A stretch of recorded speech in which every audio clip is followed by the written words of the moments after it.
Hello friends, summer start అయిపోయింది. ఇంకా పుచ్చకాయలు అబ్బా!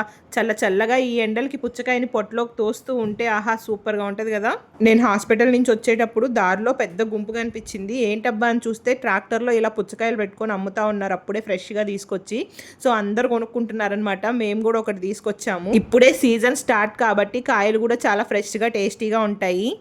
మీలో ఎంతమందికి పుచ్చకాయ అంటే ఇష్టం చెప్పండి. ఇష్టం ఉన్నా లేకపోయినా హెల్త్కి చాలా మంచిది. సమ్మర్లో తింటూ ఉంటే బాడీ కూడా డీహైడ్రేట్ అవ్వకుండా ఉంటుంది.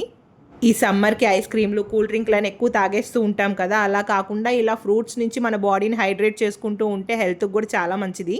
మా రిష్టమ్మకైతే పుచ్చకాయ అంటే ప్రాణం అండి. ఇప్పుడు కట్ చేసింది మొత్తం ఇచ్చినా కూడా కూర్చొని నిదానంగా కంప్లీట్ చేసేస్తుంది. పుచ్చకాయ బాగా పండిపోయిన తర్వాత బూజుగా వచ్చేస్తే అలా ఉంటే నాకు అంత ఇష్టం ఉండదు. ఇలా వాటరీగా గట్టిగా ఉంటే చాలా ఇష్టం నాకు. కాయలు చూడడానికి పెద్దగా ఉన్నాయి కానీ లోపల ఎలా ఉంటుందో అనుకున్నాము. చాలా బాగుందండి. కలర్ చూస్తున్నారు కదా ఎంత బాగుందో. ఒకవేళ స్వీట్గా లేకపోతే జ్యూస్ కొట్టుకొనైనా తాగేద్దాంలే అనుకున్నాము, కానీ చాలా స్వీట్గా ఉన్నింది. నా చిన్నప్పుడు అయితే మా డాడీ తోట వేసినప్పుడు తోటకెళ్ళి అక్కడే కూర్చొని పగలగొట్టుకొని తినేవాళ్ళం పుచ్చకాయలు. ఇప్పుడు ఆప్షన్ లేదు కాబట్టి కొనుక్కొని తినాల్సి వస్తుంది.